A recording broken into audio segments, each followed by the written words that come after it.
Halo guys, kembali lagi di channel kesayangan kalian semua, Ilmuwan Muda. Pada video kali ini kita akan sharing session teman-teman. Bersama siapa? Bersama dengan Prof. Amin Setio Laksono. Beliau adalah guru besar bidang ekologi Universitas Brawijaya. Pada sharing session kali ini beliau akan menjelaskan terkait pentingnya menulis jurnal bagi mahasiswa. Kenapa sih mahasiswa harus menulis jurnal? Pentingnya apa? Apakah bisa untuk dapat beasiswa ataukah bisa untuk mempermudah studi lanjut dan lain sebagainya. Sekilas biografi Prof. Amin, selain beliau merupakan guru besar ya di bidang ekologi di Universitas Brawijaya, beliau saat ini juga masih aktif mengajar sebagai dosen dan saat ini menjabat sebagai Kaprodi Pasca Sarjana Biologi ya di Universitas Brawijaya. Selain itu, beliau saat ini juga aktif dalam mengisi berbagai macam seminar dan beliau memiliki klinik jurnal ADI. Nah, buat teman-teman yang kesulitan juga bisa coba-coba deh menghubungi klinik jurnal beliau ya. Oke, langsung saja kita simak sharing session berikut ini.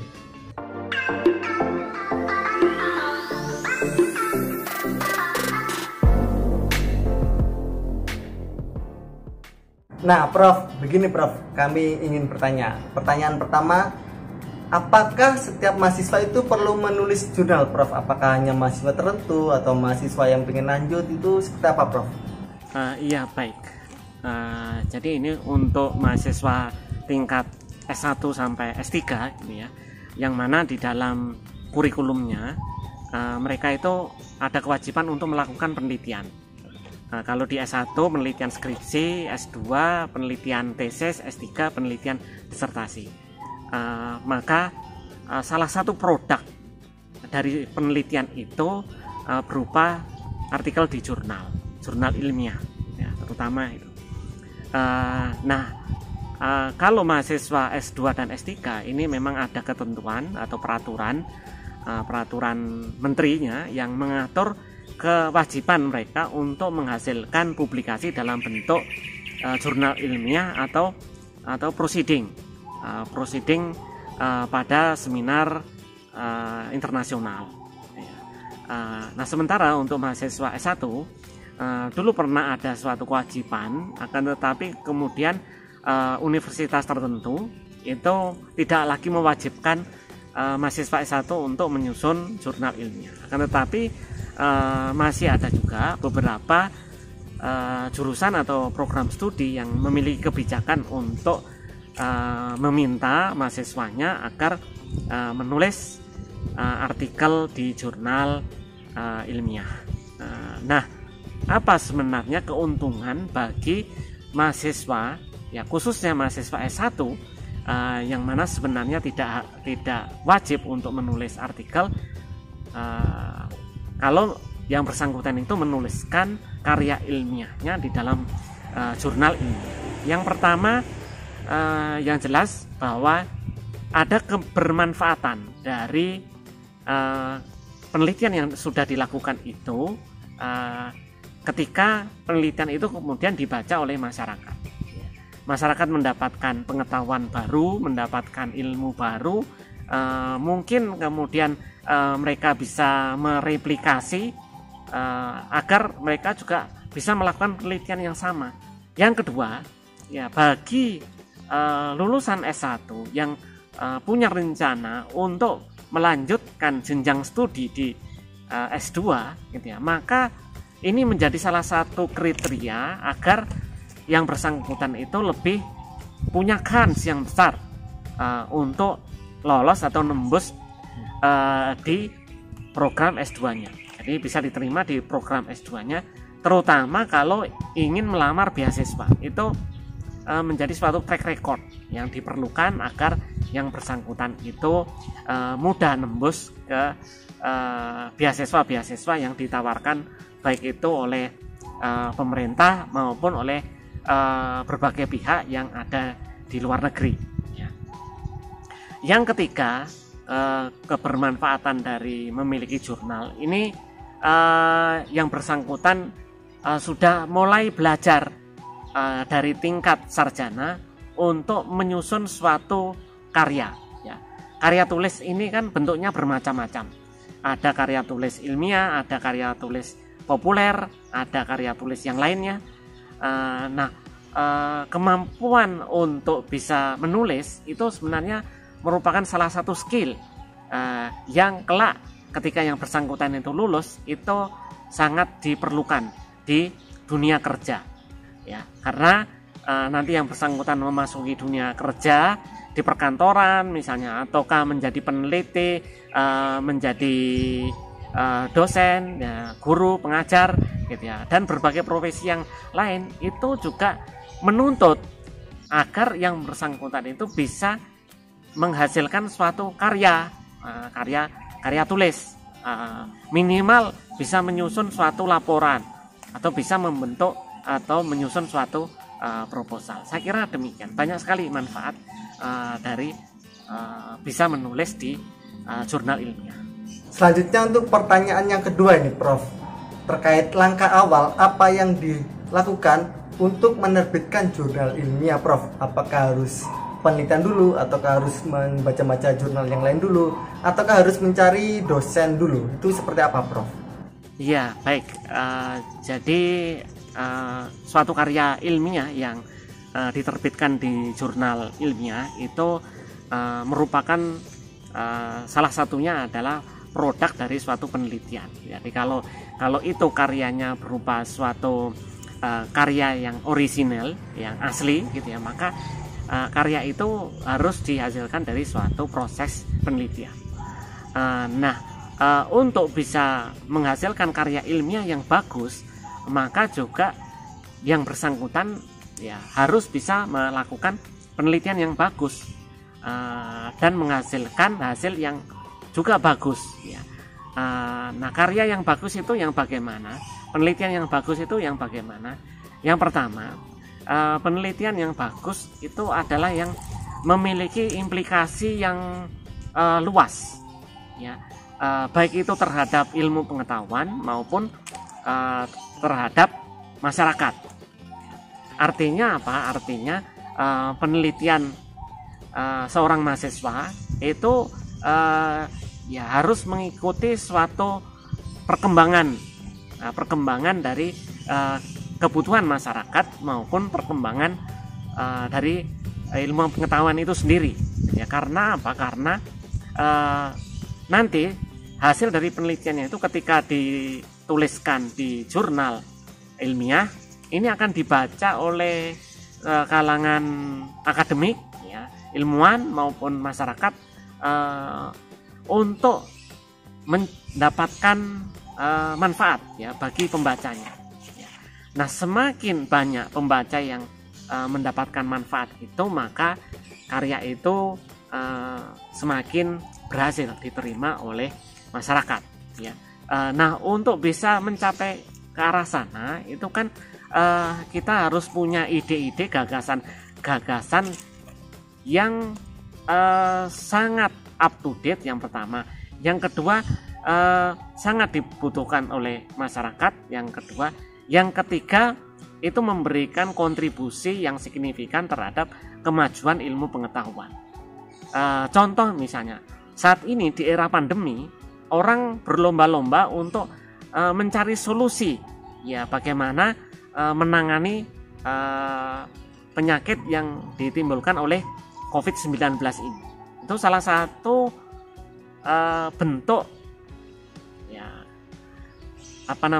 ide yang bisa diterapkan oleh mereka untuk menghasilkan suatu karya penelitian yang bagus, agar nanti bisa menghasilkan publikasi di karya ilmiah yang juga bagus, ya.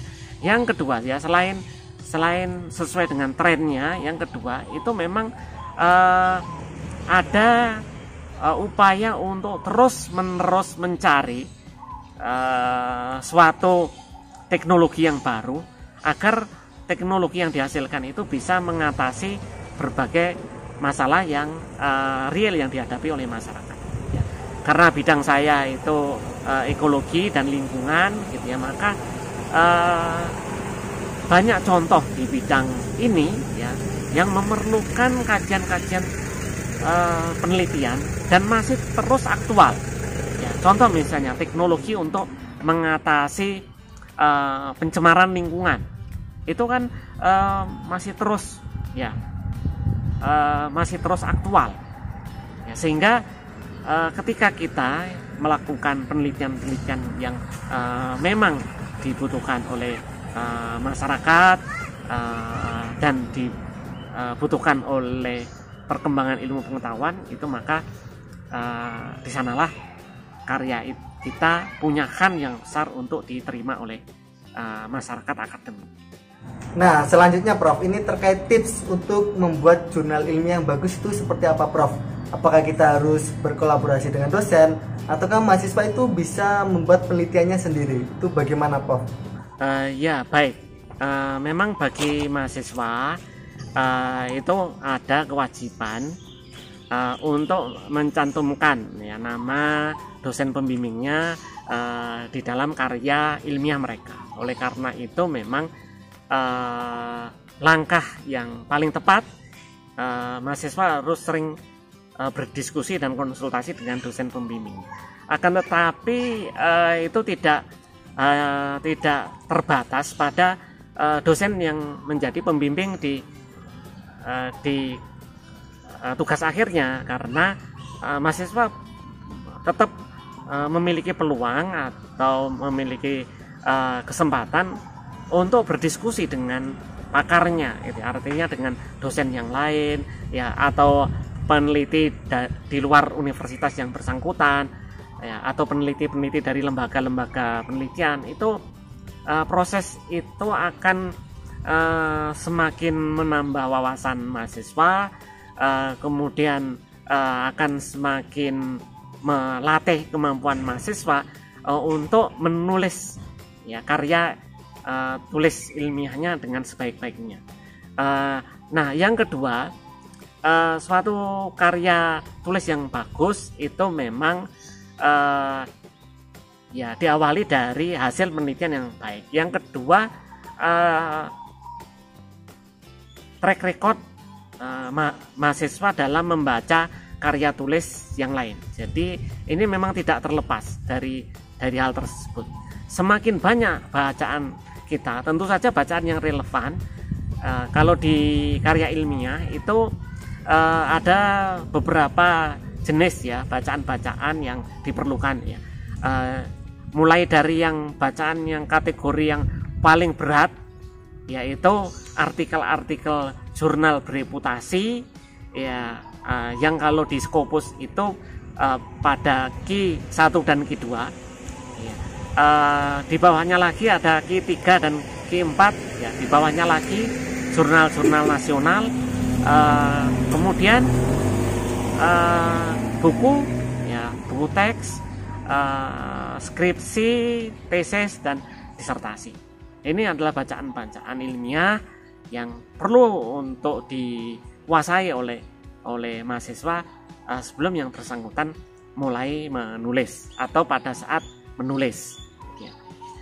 Karena apa? Karena apa yang kita tulis itu sebenarnya 75% cerminan dari apa yang kita baca ya. Kalau bacaan kita berada pada level ya, misalnya koran gitu ya, kemudian blog ya, atau yang ada di web, Wikipedia dan lain-lain, itu maka ya pada jenjang itulah ya kita bisa menghasilkan tulisan. Tapi manakala kita sudah sering terlatih untuk membaca karya-karya ilmiah pada jurnal bereputasi, maka akan semakin mudah ketika kita menuliskan karya kita pada jurnal yang bereputasi. Itu yang kedua. Jadi yang kedua harus rajin-rajin membaca. Yang ketiga, kita harus mengirimkan artikel yang kita tuliskan itu pada jurnal yang sesuai, yang ruang lingkupnya sama dengan apa yang kita tuliskan. Itu yang memberikan paling besar artikel kita itu bisa diterima oleh jurnal yang bersangkutan. Bahkan di beberapa seminar saya sering memotivasi begini, jangan takut ya untuk mengirimkan artikel kita pada jurnal yang yang kualifikasinya tinggi gitu ya. Sementara kalau yang kualifikasinya di bawahnya itu tidak ada jurnal yang ruang lingkupnya sama. Ya. Gimana? Apakah harus dikirim ke jurnal yang lain ataukah jurnal itu meskipun levelnya tinggi? Saya menyarankan tetap kirim di jurnal yang ruang lingkupnya sama, yang ruang lingkupnya sesuai. Karena apa? Karena ketika ruang lingkup itu sudah sesuai gitu ya, maka frekuensi kita dengan tim editorial itu sudah sama. Apa yang kita tuliskan itu mereka ngerti gitu ya. Nah, kalaupun ya artikel kita itu nanti tidak bisa nembus ke jurnal itu, tapi paling tidak kita mendapatkan saran-saran masukan. Ya, kritik dari reviewer gitu ya. Yang mana itu ke depan nanti kita kalau melakukan penelitian ya harus mengikuti saran-saran mereka kalau kita ingin penelitian kita bisa dipublikasikan pada jurnal yang selevel itu. Jadi itu yang tiga hal yang paling penting yang harus diikuti oleh seorang penulis artikel jurnal ilmiah agar punyakan yang besar untuk nembus. Tip-tip yang lain ya tentu saja yang bersangkutan harus mengikuti pedoman penulisan dari artikel di jurnal tersebut gitu ya, dan masih banyak tip-tip yang lain, tapi 3 hal yang utama itulah yang seringkali dilupakan oleh para penulis pemula gitu ya, sehingga itu justru hal yang paling penting. Nah, bagaimana guys? Itu tadi adalah sharing session bersama Prof. Amin tentang pentingnya menulis jurnal ilmiah. Buat kalian yang masih bingung, bertanya-tanya sebenarnya kalian perlu nulis jurnal apa enggak? Silakan kalian bisa tanya di kolom komentar, atau kalian bisa langsung saja ya menghubungi Prof. Amin dengan cara bisa datang langsung di Universitas Brawijaya ya. Beliau biasanya berada di Fakultas MIPA, di ruangan beliau di ruangan Kaprodi di lantai 4. Nah, cukup sekian video kali ini. Jangan lupa untuk like dan share bagian ke teman-teman kalian semuanya agar video ini lebih bermanfaat. Cukup sekian dari Ayam, salam dari kami, salam ilmuwan muda. Bye bye. Komentar atau langsung saja juga atau bisa langsung menghubungi Prof. Amin. Bagaimana? Ya, 1, 2, 3 ya. Nah, bagaimana guys? Itu tadi aja. Tidak. Iya, sebenarnya apa? Lucu gimana apa? Hah? Gila. Iya, di ruangan dekat MIPA. Iya. Beliau bisa